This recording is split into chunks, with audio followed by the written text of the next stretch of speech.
Hey, Waffle Gang, I do hope you are well. My name is Mark, and today we're checking out some more Reddit stories. And if you do love a Reddit story, why not consider hitting that like, subscribe, maybe that notification bell too.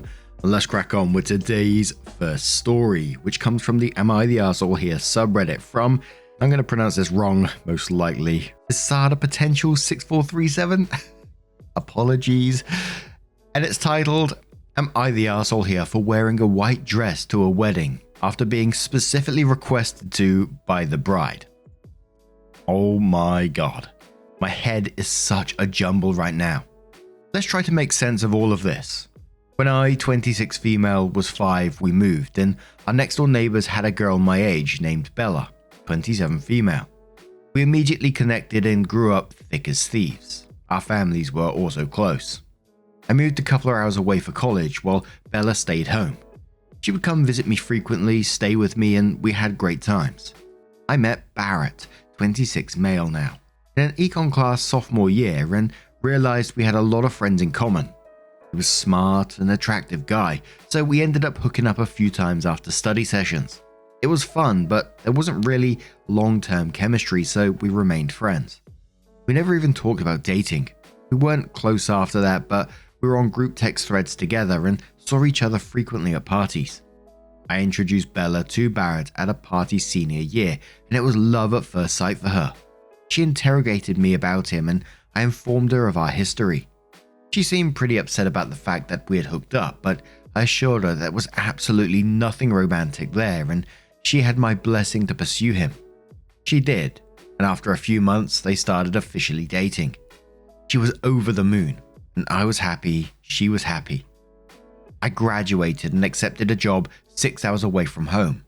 Shortly afterwards, Bella and Barrett ended up moving in together in my hometown. I visited them frequently at first, but life got busy, so we ended up seeing each other annually at holidays. Last Christmas, my family hosted a Christmas Eve party with our two families, at which Barrett proposed to Bella. It was a heartfelt proposal and everybody was thrilled for them. Bella wanted to talk about nothing but wedding planning that holiday, and we had tons of fun brainstorming ideas together. There were no signs of what was to come. Over the next few months, I expected to be formally asked to be Bella's maid of honor. She mentioned this over the holidays, but the ask never came. She started screening my calls. Finally, I received a save the date in the mail, and still hadn't heard from her about whether I was in the wedding, so I got her on the phone and asked her. She told me that she had thought it through and didn't think that I should be in the wedding at all because I live so far away. She thought it would make coordinating bridal events too difficult. She was making her cousin, who she doesn't even like, her maid of honor. I was pretty hurt by this. I was her closest and oldest friend. I introduced her to her fiance and was friends with him too.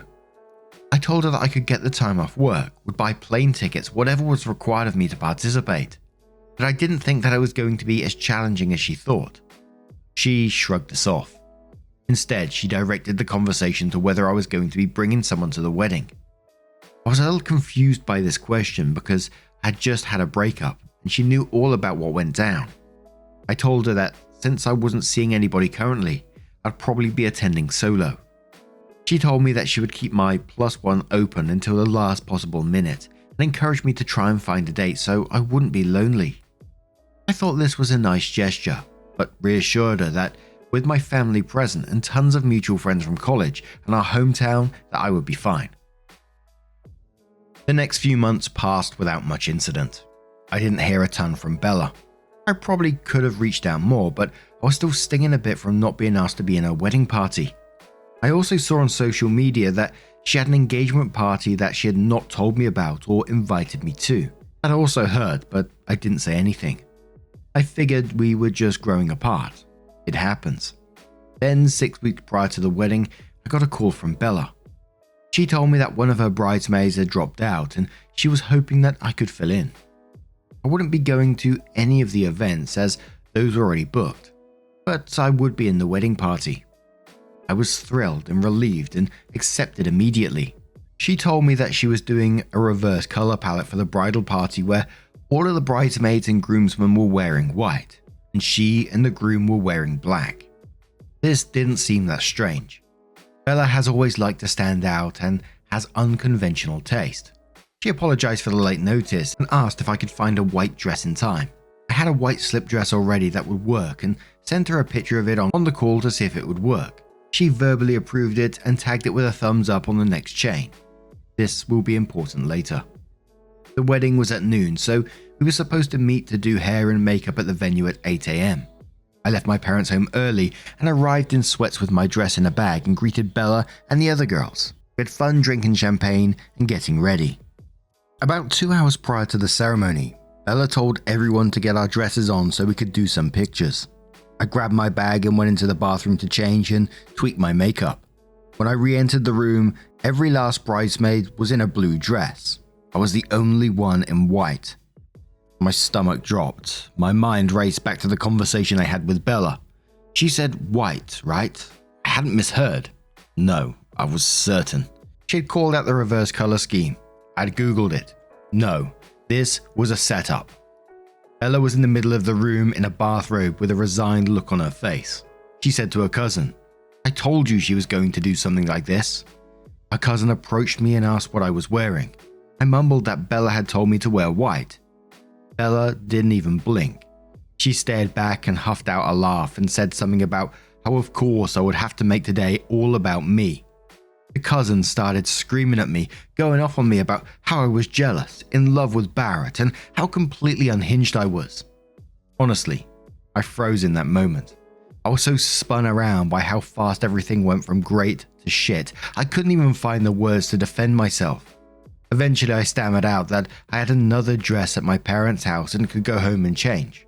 Bella said something like, "I think we both know that this is the end of our friendship. I've given you too many chances. It's time for you to go." I started to cry. I didn't really know what was happening or what she was talking about, but I knew that whatever was going down was really bad. Finally, my legs started to work again and I fled. I left all of my things at the venue and just ran to my car and went home, sobbing in the white dress. About half an hour later, my phone blew up. Texts from nearly everyone in my life telling me that I was bitter, that I was a whore, that I needed to grow up and get over my jealousy, asking how I could do that to Bella. Even my mother sent me a text saying how disappointed she was in me and that we'd talk when they got home. I did what any rational person would do in the situation. I broke into my parents' liquor cabinet and got drunk. As a result, the conversation when my parents finally arrived home was somewhat confused. My dad wouldn't even look at me, and my mum and I kept talking past each other. She outright didn't believe that I'd been told to wear white, and I didn't understand why. Then finally she said something like, "Because of everything else that's happened." And I was like, "What are you talking about? What does that mean?" And she said, "You know, your ultimatums to Bella." The next few hours revealed the truth. Over the last several months, Bella has been building a fiction with nearly everyone in my life that I am mentally unstable and madly in love with Barrett. She has concocted a web of outlandish tales and systematically poisoned my family and friends against me. My boyfriend apparently dumped me because of my feelings for Barrett. Lie. He cheated and I dumped him. I told Bella that she needs to choose between me and Barrett. Never happened. I told Bella that I couldn't be in the wedding party because I couldn't support her marriage, given that Barrett was meant for me. Lie. I had a major meltdown before the engagement party, and that's why I wasn't there. On and on. Lies on top of lies. In all of these stories, Bella has painted herself as the patient, long-suffering friend trying to deal with a friend clearly going through a tough time. She expressed understanding for my unrequited love for Barrett and empathized with how hard it must be for me to see her marry the love of my life, and has made great efforts to try and sustain our friendship despite how complicated the situation is. The lie has been going on so long, my mum literally did not believe me. Finally, I grabbed my phone and handed it to her, and told her to go through my text messages with Bella. Asked her to show me any evidence of that happening. It was when she was scrolling through reading our messages that she saw the picture of the white dress I had sent Bella with a thumbs up on it. I'd completely forgotten about it. The absence of any ultimatums or Barrett drama in our text and the picture of the approved dress flipped my mum.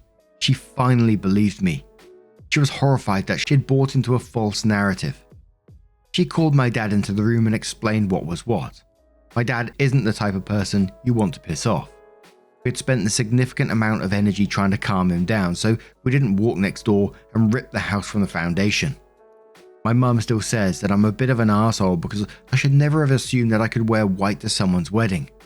I should have confirmed with the other bridesmaids about what they were wearing, and that was part of my job as a member of the bridal party. Fine, I own that, but it doesn't change the fact that I never meant to hurt Bella, and she has been setting me up for this epic fall for months. The next day, hungover on multiple levels, I sent screen caps of my call history with Bella and the photo of the approved dress text to multiple people. Unfortunately, this is where my occupation works against me. I'm a graphic designer, and people believe that I photoshopped the image. Trust me, if I was going to Photoshop some proof, it would have been a hell of a lot more compelling than somebody liking an image. So pretty much nobody believes me except my mum, dad, and one of the other bridesmaids.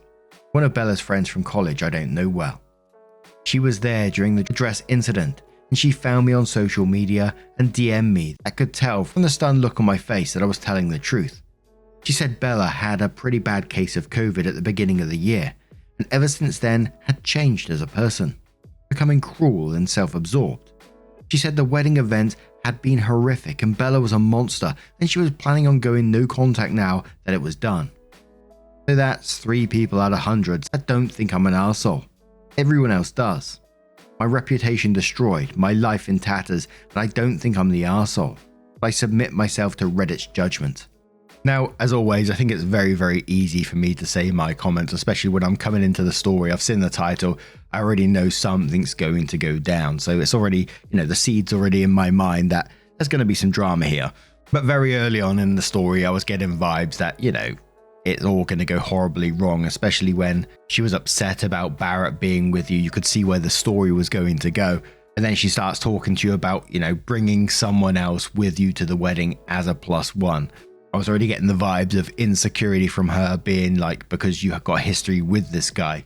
I'd be interested to know what Barrett's view is in all of this, because obviously they do have a history. They have a friendship as well by the sounds of it, but we didn't hear nothing about his side of things.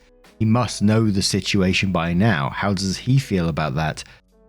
And I wonder if the bride has been saying anything to Barrett in the background about that past relationship, or was this all just done behind closed doors? OP did respond to some of the comments within the thread. Someone says, so if they expected you to come home for it, why did they never ask you about your plans to attend and when you would be home? OP says, I wish I could answer your question, but I genuinely don't know the timelines from my end. I don't know what my parents knew when the party invites went out, when my parents were told by Bella that I couldn't handle going. All of this happened without me knowing about it, so I just don't know. Trust me. The fact that my parents thought all of this was going on with me and didn't properly talk to me about it has been difficult to swallow. Someone says to OP, also, how is it that you're getting ready at the venue? You never see her wedding dress or talk about flipped colors for the wedding until it's time for the bridesmaids to get dressed. OP says, I was boxed out of all the other wedding events except for the rehearsal, which lasted about 30 minutes. I was never really put on group text about the wedding, which I thought was owed my last minute involvement. Dresses were in garment bags and put on a rack. At one point, a bridal gown was removed from the room to be steamed. I don't think it was back yet when this all went down, which was why she was still in a robe. My understanding was that she wanted photos of us helping her get dressed, which is why we were getting dressed first. Now I suspect the timing was intentional. I was the only person who thought there was a flipped color palette. I don't know why that would have come up in the conversation. We talked about a lot of stuff, but wedding colors didn't come up. Someone says it seems like both you and your parents are poor communicators, and Bella relied on you not reaching out to her, or her parents, the other bridesmaids, or your parents to ask her about wedding plans. Opie says, yeah, my relationship with my parents is, well, I think I'd need a whole additional Am I the Arsehole post here for that. It's complicated. So, around 2 months later after the original post, OP comes in with their update and says, I've gone back and forth about updating my post. If you read my update, hopefully you understand why. For safety reasons, this will be my one and only update. For those of you bitching about the length, I included a TLDR at the end. Before I get started, I want to address a question a lot of commenters had about my parents. A lot of people were questioning why my mum would hear all that stuff about me and not check in on me or confront me. It's because I'm an apostate. Last year, I left the religion my parents raised me in, which Bella is still involved in, so she has superior credibility. My politics differ also. From where Mum and Dad sat, I was a sinner capable of any act of evil because I turned my back on biblical principles. Assume that the broader religious community in this town believes the same of me. Despite this, I try to have a relationship with my parents. I'm an only child. They are my only family. But there was strain and distance there. For example, I did not tell my parents a lot about my breakup because the circumstances of that would reinforce some of my parents' worst beliefs about me. It's also the reason I haven't been home in the last year. It's also one of the reasons I assumed things were strained between Bella and I in the last year. I didn't bring it up because, as everybody wanted to point out, my post was already too damn long. And this one will be too. Sorry. I would have guessed that the events of the wedding would strain my relationship with my parents further, but unexpectedly, it has brought us closer. I think many of my parents' strong opinions of me were more about how they felt my leaving the church would ultimately reflect on them in the community. But now that the community has rallied against me and the worst has happened, they've circled the herd. They've waged holy war in their church on my behalf in the last couple of months. It's weirdly cemented that my parents actually do care about me, despite our differences as people. So in that regard, this awful event has been a blessing. A lot of the awkwardness between us from the last year has faded, and it really feels like they've chosen a side, and that side is me. We had a great holiday together, so in that way, I'm glad this happened. On to the update. In the immediate aftermath of the wedding and post, I did as people suggested and sent out a screen recording of my text messages with Bella, all of them going back months to counter her narrative that I was unstable, and explaining my side of the story. There were 3 camps that emerged as a result. First were my high school friends. Most of them are religious and had been extensively brainwashed by Bella. None took my side except for the one bridesmaid who already contacted me. Next were the college friends closer to me. None of them had heard Bella's whisper campaign and accepted the evidence immediately. Several of them told me that they never really liked Bella and that she had shit-talked me behind my back. This was news to me, but also a relief because these are the relationships I most don't want to lose, and it looks like I won't. The college friend who were closer to Barrett just didn't really care. A lot of these guys are classic dude bros that are drama adverse, so I'm not shocked that they aren't relishing the chance to wade through and litigate the evidence. No hostility coming from these people anymore, but no support either. I can live with that. Bella's nuclear and extended family I've given up on. When I was back for Christmas, I tried to go over to speak to Bella's parents, who were like parents to me also, and they refused to even open the door.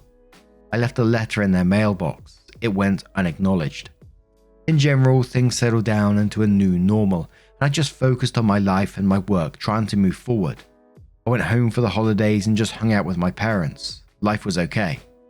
Then, January 1st, I signed into an older email account that I haven't used in a while to reset a password.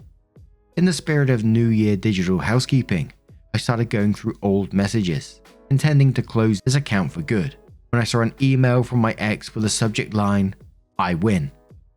I cannot describe the gut punch that I felt when I saw that mail. I freeze up now just writing about it. My ex, let's call him Matthew, was the perfect boyfriend. Until he wasn't. He became extremely controlling after our first year of dating. He wanted to control what I wore, what I ate, who I talked to, who I connected with, and what I posted on social media, etc. He was very cunning and nuanced with the way he tore me down slowly over time. But then he slipped up. I found out he was cheating and I woke up enough to get out of there. The breakup was a living nightmare. He refused to allow me to break up with him. We were living together. He installed tracking software on my phone and bugged my car. He had people at my job reporting to him on my movements. I couldn't get away from him. I couldn't hide. He kept showing up. He held my dog hostage. The police were useless because he was never physically violent and was careful not to write his threats down. I was in absolute hell for months, living under the terror that he would show up again.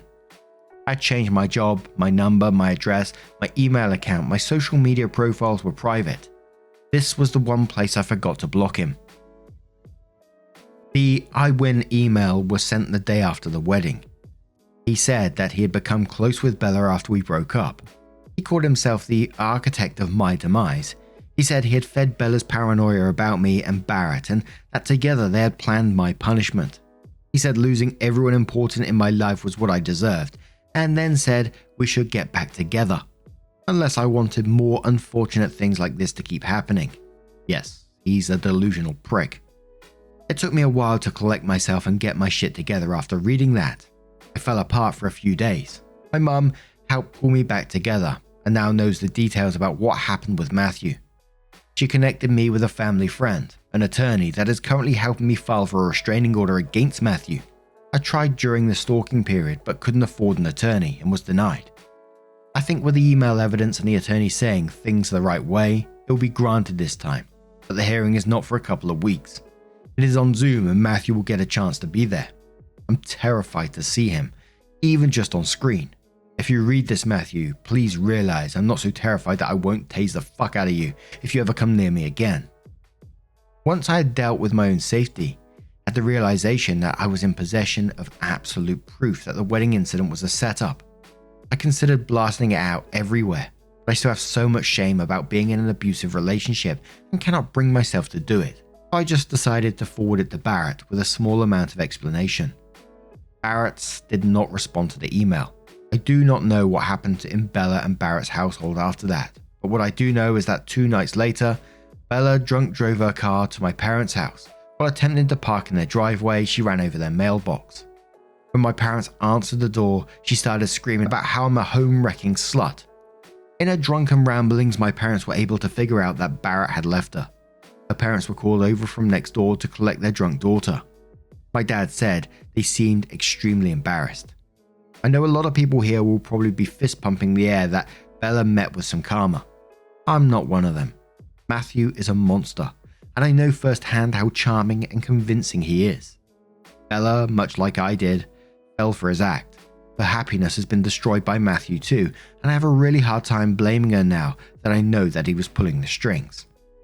But she also made her choices. I'm not dumb enough to reconcile with her. My number one priority is my safety, and anybody who has ties to Matthew is somebody I need to stay far away from.